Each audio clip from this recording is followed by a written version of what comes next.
9.11 테러 사건 같은 이슬람 근본주의자들의 테러가 발생하면 의뢰이 나오는 말이 있습니다. 저건 이슬람의 주류가 아니다.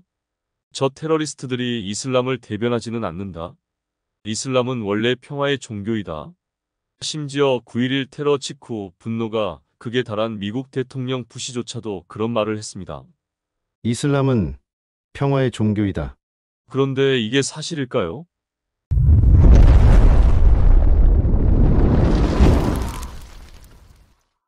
이슬람 학자나 이슬람의 대변자들은 일관되게 이슬람은 평화의 종교라고 말합니다. 이슬람이란 아랍어 단어의 뜻은 복종이지만 어근을 따져보면 원래 평화라는 의미의 살람에서 나온 단어라고 말하죠. 다만 한 개인이 평화를 얻기 위해서는 알라의 의지에 완전히 복종해야 한다고 주장합니다. 이렇게 이슬람 측의 말만 들으면 이슬람이 진짜 평화의 종교인 것처럼 느껴집니다.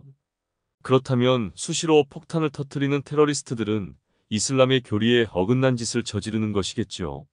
그런데 왜 그들은 꼭 알라후 아크바르 즉 알라는 위대하다 라고 외치면서 테러를 저지르는 걸까요? 테러리스트들이 이슬람을 잘 모르는 걸까요? 아닙니다. 이슬람 테러리스트들도 독실한 이슬람 신도들입니다.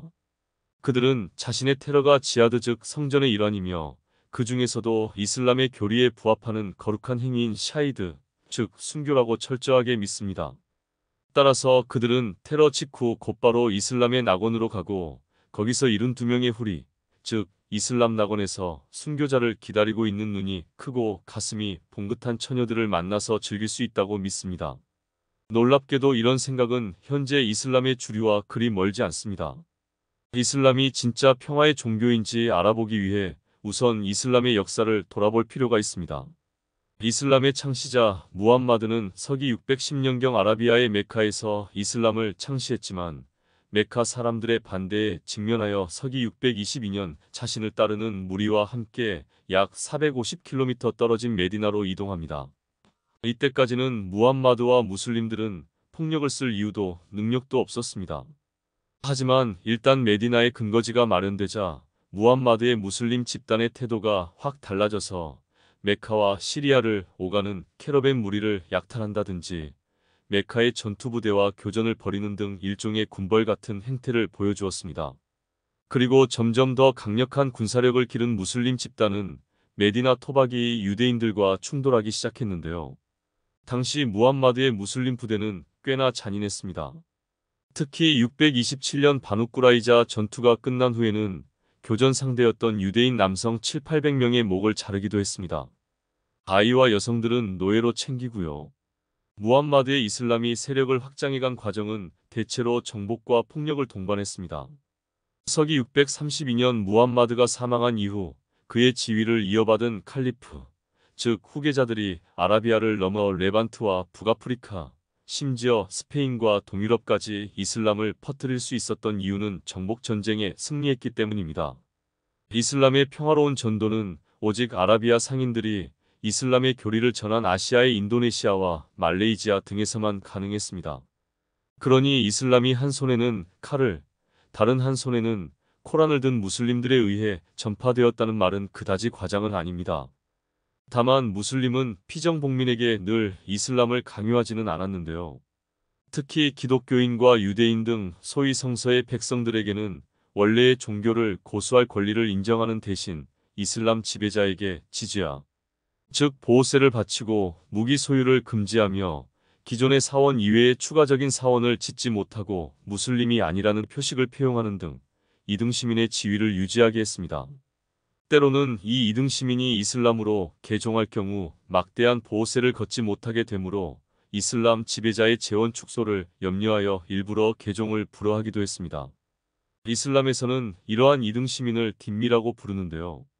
유대인과 기독교인, 사마리아인 등이 믿는 고대 중동의 유일신이 이슬람의 알라와 같은 존재라고 생각하기 때문에 이들만 특별 대우를 한다고 설명합니다.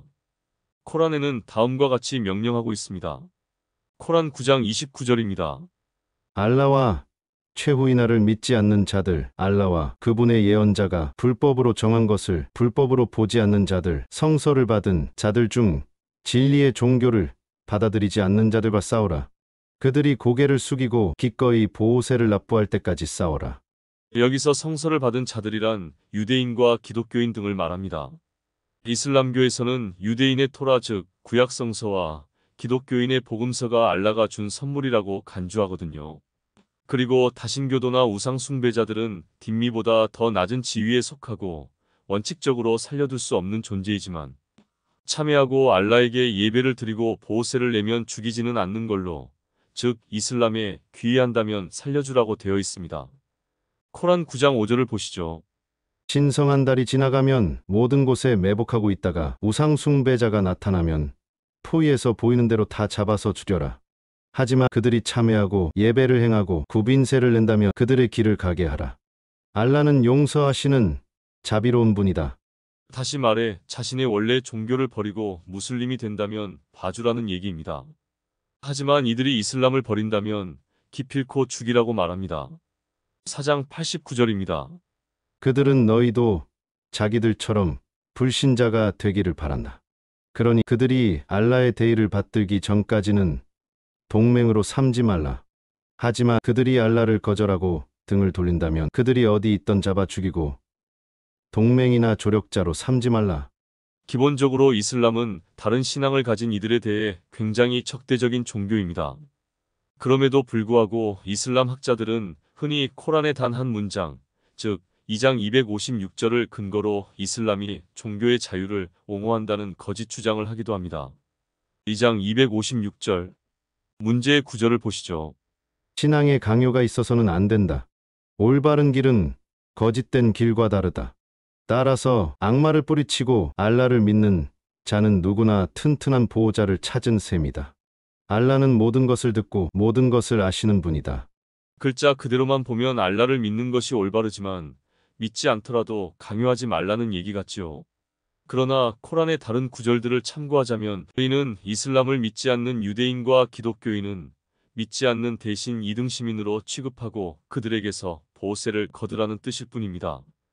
게다가 유대인과 기독교인이 아닌 불신자와 다신교도, 우상 숭배자들에게는 신앙에 강요가 있어서는 안 된다는 명령도 먹히지 않는 것 같습니다. 왜냐하면 앞에서 보셨다시피 코란의 다른 구절에서 그들을 죽이라고 말하거든요. 또한 이슬람은 무슬림에게 전투를 독려하는 종교입니다. 무함마드 생시 이슬람은 무함마드와 무슬림들이 수행한 수많은 전투를 통해 발전하고 확산되었으니 이는 당연한지도 모릅니다. 그래서 코란의 구석구석에서 무함마드는 무슬림들에게 열심히 전투에 임하라고 말합니다. 3장 142절을 보시죠. 알라께서 아직 누가 그분의 뜻을 받들어 열심히 싸웠는지 밝히지 않으셨는데도 너희는 이미 낙원에 갈 생각을 하는가? 이슬람의 적들을 상대하는 전투에서 열심히 싸워야만 죽어서 낙원에 간다는 이야기입니다. 이슬람 전통에 따르면 순교자는 죽자마자 낙원으로 직행한다고 하죠. 그 낙원에는 순백의 아름다운 처녀들이 순교자의 아내가 되기 위해 기다리고 있죠. 어느 순나, 즉 무함마드의 언행록에 따르면 그 처녀들의 수가 72명이라고 합니다. 오늘날의 현실을 보아도 이슬람은 평화의 종교라고 말하기 어렵습니다. 모든 무슬림이 테러리스트는 아니지만 모든 테러리스트는 무슬림이다라는 말이 있지요. 사실 모든 테러리스트가 무슬림은 아니지만 테러리스트의 압도적인 다수가 무슬림인 것도 부정할 수 없는 사실입니다. 9.11 테러 같은 큰 사건은 말할 것도 없고 잊을만 하면 벌어지는 크고 작은 테러 사건들의 범인은 대개 무슬림인 경우가 많습니다. 특히 자신의 목숨도 함께 앗아가는 자살폭탄 테러의 범인은 100%가 무슬림이라고 해도 과언이 아닙니다. 일부 테러리스트들은 이미 국가도 장악했습니다. 아프가니스탄의 탈레반, 팔레스타인 가자 지구를 지배하는 하마스, 레바논 정치의 한 축을 담당하고 있는 헤즈볼라도 역시 테러 집단입니다. 칼리프 국가를 꿈꾸던 아이시스는 거의 소멸했지만 잔당은 여전히 남아서 이런저런 테러 사건을 일으키고 있습니다.